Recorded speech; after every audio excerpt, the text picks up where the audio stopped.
The desert night was heavy with silence, broken only by the creak of the ranch gate and the sound of a girl's trembling voice. But to understand the weight of that silence, one must first walk into it. Imagine a land stretched endless beneath, a sky that glowed with 1,000 stars, stars so sharp, so piercing. They seemed like frozen drops of fire scattered across a velvet black canvas. The air was dry, biting, the kind that cracked lips and burned throats, carrying with it the faint scent of mesquite, sagebrush, and the distant smoke of dying campfires. Coyotes yipped far off, their voices thin and lonely, before fading into the emptiness again. The ranch itself stood like an island in that sea of darkness, a crooked fence of split logs, a sagging barn with boards bleached gray by sun and storm, and a house that leaned against the weight of years. Its porch creaked with each whisper of wind, as though the place itself remembered every footstep that had ever crossed it. It was in that haunted quiet that the girl appeared. She came not with shouts or desperate cries for help, but with footsteps so light they were nearly stolen by the sand. Her figure emerged faintly first, a shadow against shadows, then grew into clarity beneath the pale spill of moonlight. She was small, her body thin, her clothes hanging on her like cloth that had fought too long against travel and suffering. Her hair clung in matted strands, catching the faint glimmer of silver from above. Dust clung to her skin, marking her journey like scars. She was not a vision of beauty as one might paint in romantic tales of the frontier, but rather a picture of endurance, raw, tired, and trembling. When the rancher moved toward her, her eyes widened, and her body shrank back, as though his very nearness was a threat. He was not a cruel man, but the frontier had carved him into a shape both weathered and hard. His shoulders, broad from years of labor, cast long shadows. His beard, coarse and untrimmed, made him appear fiercer than he meant. His boots thudded against the earth as he took a step closer, and in that sound, the girl seemed to hear danger. She raised her hand, small, shaking, and her voice came out like a blade drawn from a sheath. "Don't touch me." It was not loud, not screamed, but it carried with it a power that froze him where he stood. That plea was more than words. It was a shield. It was a boundary carved, not by choice but by necessity, as if every moment of her life had led to this. One instant where she would not allow another hand upon her. The rancher's breath caught in his chest. He had heard pleas before in his life, from cattle dying in drought, from settlers begging for food, from his own heart in lonely hours, but never a plea like this. The silence afterward was thunderous. The gate creaked in the wind, the only sound between them. The girl's chest rose and fell sharply, each breath like a struggle. Her eyes were not only filled with fear, but with something heavier, something unspoken, pain that had roots deeper than he could imagine, wounds invisible, yet more real than any cut of flesh. The man froze, hands suspended, unsure if he had just stepped into a story larger than himself, and indeed he had. For that one phrase, "Don't touch me," was not born in a single night, but from years of shadows trailing her steps. It was an echo of past encounters, of dangers survived, of nights when darkness pressed too close. To him, it was a warning. To her, it was survival. Around them, the prairie winds howled. They did not howl as a simple breeze rattling across the land. No, they howled like something alive, like a chorus of ghosts pressing their warnings through the grass. It was as if nature itself bore witness to her plea. The barn's loose, boards moaned softly, and the horses within shifted nervously, sensing a tension their minds could not name but their instincts could not ignore. Even the owls in the distant cottonwoods seemed to fall silent, their cries cut short as though the earth itself held its breath.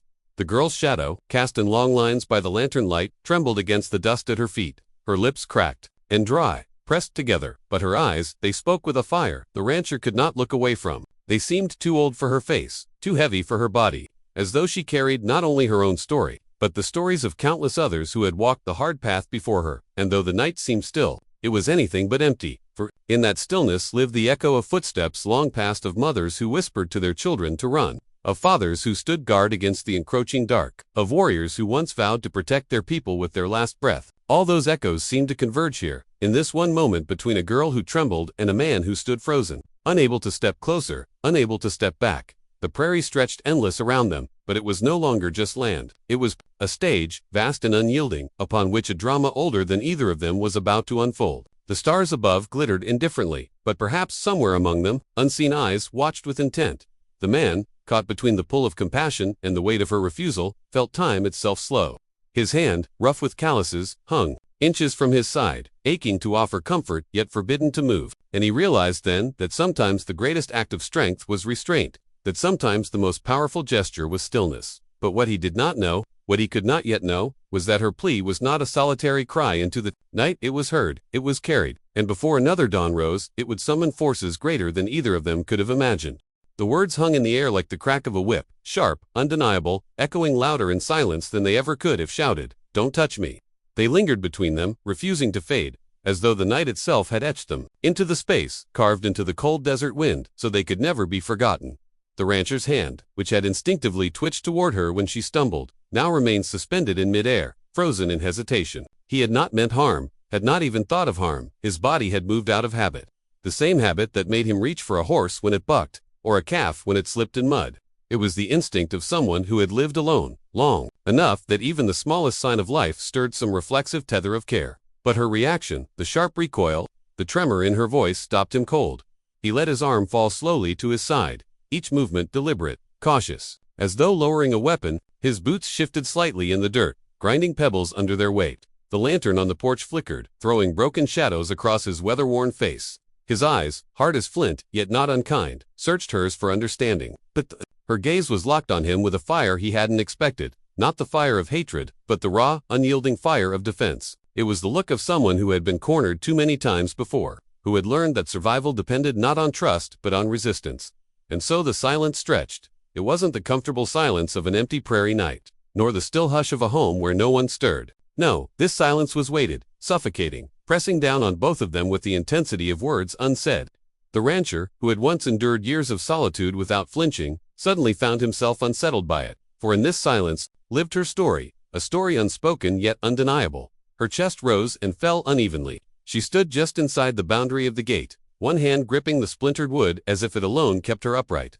Every line of her body radiated exhaustion, but also vigilance, as if even on the edge of collapse, she would fight tooth and nail against anyone who dared come closer. The hem of her dress, frayed and torn, clung to her ankles, stained by dust and streaked with something darker, something he dared not name. Her hair, tangled by days of wind and hunger, framed her face in disarray. Yet in the flicker of lantern light, her eyes gleamed sharp as blades. The rancher shifted again, this time stepping back, not forward. It was not cowardice, it was acknowledgement. He had lived too long under open skies not to recognize a boundary when he saw one. Out here, survival depended on respect, respect for the land, respect for storms, respect for the wild creatures whose territory you trespassed. This girl, though frail in body, carried with her the same aura. She was her own storm, her own boundary, her own untamed creature. To cross her line would not be an act of kindness, but a violation. The horses in the barn stamped nervously, their hooves striking the wood with muted thuds. The ranch dog, usually quick to bark at any trespasser, lay silently under the porch, ears flattened, sensing the tension in the air. Even the coyotes, whose yips had echoed only moments before, seemed to have retreated into deeper silence, as though the entire desert recognized the gravity of the moment. The rancher finally spoke, his voice low, gravelly from disuse, but careful. In its gentleness, "I won't," he said simply. No explanation, no justification, just those two words, steady as stone. Her shoulders trembled.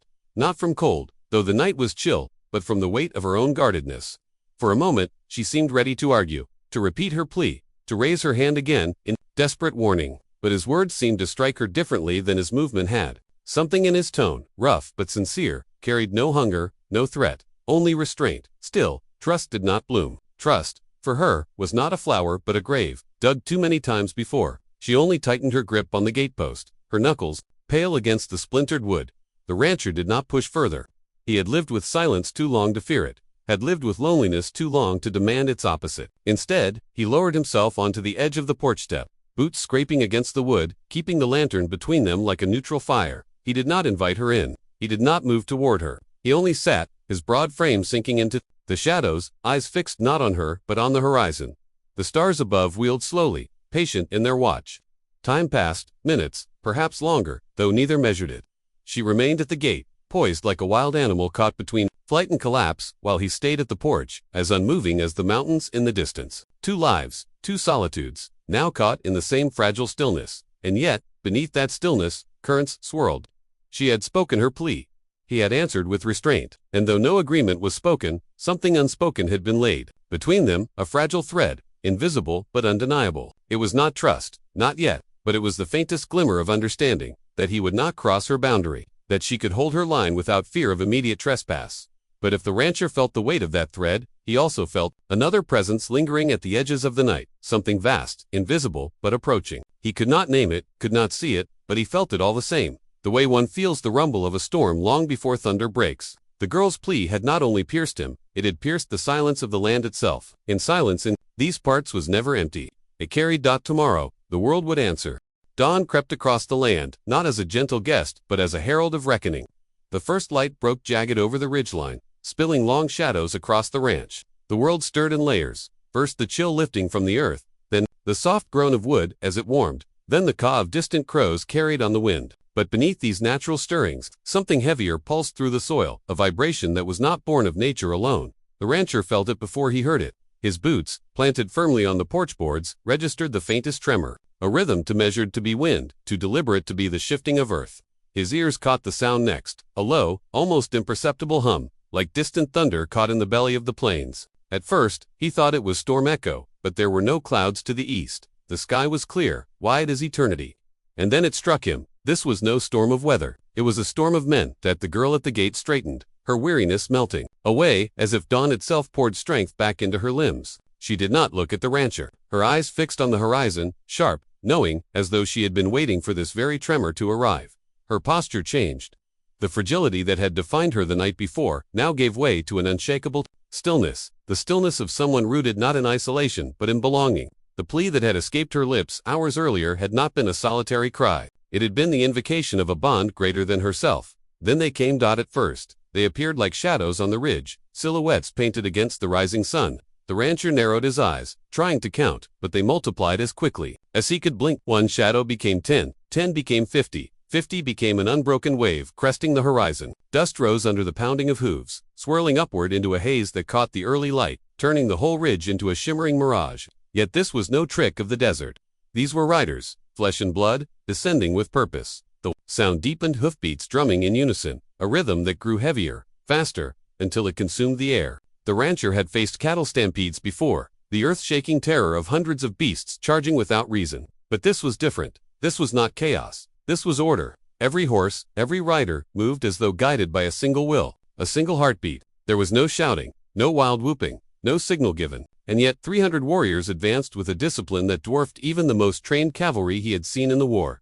He rose slowly from the porch, his spine stiff, his breath caught between awe and dread. His hand drifted unconsciously toward the old rifle leaning by the door, not to raise it, not yet, but simply because instinct demanded a weapon when faced with so many. But as quickly as his hand touched the stock, he pulled away. Against 300, a rifle was not a weapon. It was a death sentence. The girl no longer leaned on the gate for support. She stood tall, her hands no longer trembling, her figure outlined by the growing light. She seemed larger than herself now, as though dawn had revealed her true form. To the rancher, she no longer looked like a lost, desperate girl at his mercy. She looked like a messenger, a bridge between worlds, or perhaps a spark that had drawn the storm to his door. The riders reached the base of the ridge and fanned outward, their formation precise yet fluid, enclosing the ranch in a great crescent. The dust they raised settled into the air, casting everything in a golden haze. The rancher could see them clearly now, the painted faces, streaked with colors that carried stories older than the fences on his land. The spears and bows glinting in the sun, each one held with ease by men who needed no bluster to prove their strength. 300 pairs of eyes fixed upon his homestead, sharp, unblinking, and then silence. It was not the silence of night, nor the silence of waiting. This was the silence of judgment. 300 men sat astride their horses, perfectly still. The only motion, the snort of restless steeds and the lazy flutter of eagle feathers tied to hair and lance. The rancher felt their gaze like a weight pressing on his chest. He had been alone for years, forgotten by men, spoken to by no one but the wind. Now, under this silence, he had never felt more seen. That the girl moved then. Slowly, deliberately, she released the gate and stepped forward. The crunch of her bare feet on dry earth sounded impossibly loud. The warrior's eyes softened at her movement, their stillness shifting subtly into acknowledgement. She did not need to call out to them. She did not need to raise her arms or cry for protection. Her very presence was the summons, her survival the signal. The rancher, watching her, understood in that instant the plea she had uttered the night before, "Don't touch me," had not been a mere expression of fear. It had been a command, an invocation, a boundary that reached beyond him into the heart of a people who would rise for her at dawn. What he thought was one girl's fragile defense was in truth a nation's unbreakable vow, and in that revelation came another. His role, in this moment, was no longer his to define. He had wandered the earth alone, thinking himself untethered, answerable to no man. But now 300 eyes weighed his worth. 300 warriors stood ready to strike or to spare, and all of it hung on what he had done in the silence of last night. He did not move. He did not speak. He let the dawn settle, let the dust drift, let the earth's tremor fade into quiet. The girl, standing between him and the warriors, lifted her chin slightly, her gaze unyielding. She was no longer pleading. She was declaring. The rancher's breath slowed, and with it, the racing of his heart. For the first time in 10 years, he realized his solitude had ended, not with the knock of a neighbor, not with the return of old friends, but with the arrival of a truth far greater. He was now part of a story that had begun long before him, and would echo long after. The air between the rancher's porch and the wall of mounted warriors was so thick with silence it seemed to hum. Not even the wind dared move through it. Dust once stirred violently by the hooves of 300 horses, now floated lazily. In the dawn light, particles glowing like embers in a fire that had not yet chosen to consume or to spare. The rancher stood motionless, every instinct in him crying out for action, yet every ounce of wisdom whispering that action could destroy him. His hands hung at his sides, his rifle forgotten by the door, his breath drawn shallow for fear that even the sound of lungs filling might disturb the brittle stillness. The warriors did not fidget, they did not call to one another, they sat astride their horses with a poise that seemed unnatural, as though time itself had bowed to their discipline. Each man was an image of patience sharpened into a weapon.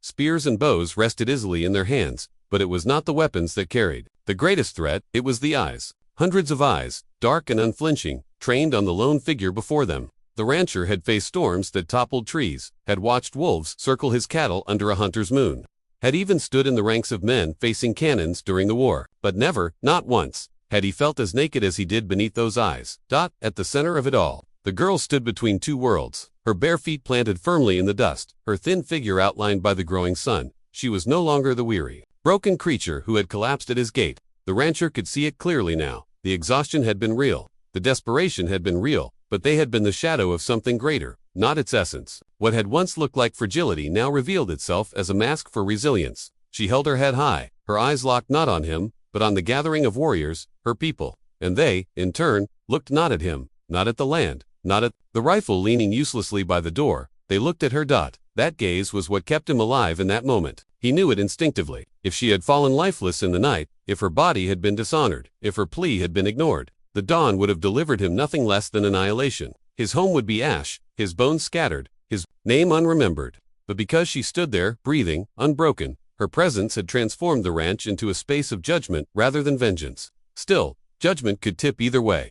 The girl's lips parted slightly, and the rancher thought she might speak, but no words came. She did not need them. She simply shifted her gaze, slowly, deliberately, from the riders to the rancher. It was a gesture so small, yet in the stillness it echoed like a gunshot. The warriors followed her eyes. Suddenly, 300 men were not looking at her, they were looking at him. The weight of their stare crashed against him, and he almost staggered under it. It was not hatred, not yet. It was not rage, though that could ignite at any moment. It was expectation. They were waiting.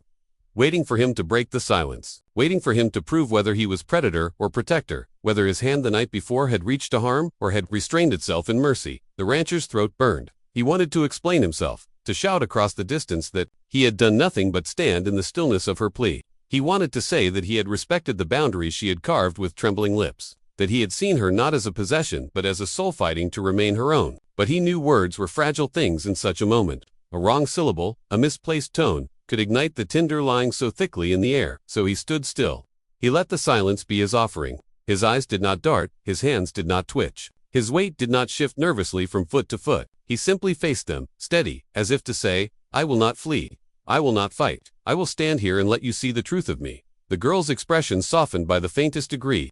To the warriors, it was enough. A murmur rippled through them, not spoken words, but the collective exhale of 100 horses shifting their weight at once. The air grew a little less suffocating, though no danger had truly passed. The rancher realized that the girl had become his only interpreter, his only voice. They would judge him through her, and only through her. In that moment, the rancher understood something else. He was not the center of this gathering. He was not the reason 300 warriors had come at dawn. She was the axis upon which the whole encounter turned. They had not come for vengeance against him, not directly. They had come because she was alive, because she had summoned them with her plea, because her survival was proof that her cry had been heard and answered.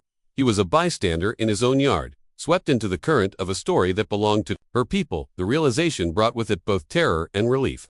Terror, because his fate still hung by a thread thinner than a hair, dependent entirely on how she chose to present him to her kin. Relief, because it meant that for once in his solitary existence, the burden of choice was not solely his. For a decade he had lived in silence. Every decision, every mistake, every regret echoing in the chambers of his own mind with no one to share the weight. Now, for the first time, another bore the weight with him. The girl lifted her chin again, her eyes sweeping once more across the crescent of riders. No command passed her lips, yet the warriors seemed to breathe with her, their shoulders loosening, their posture softening.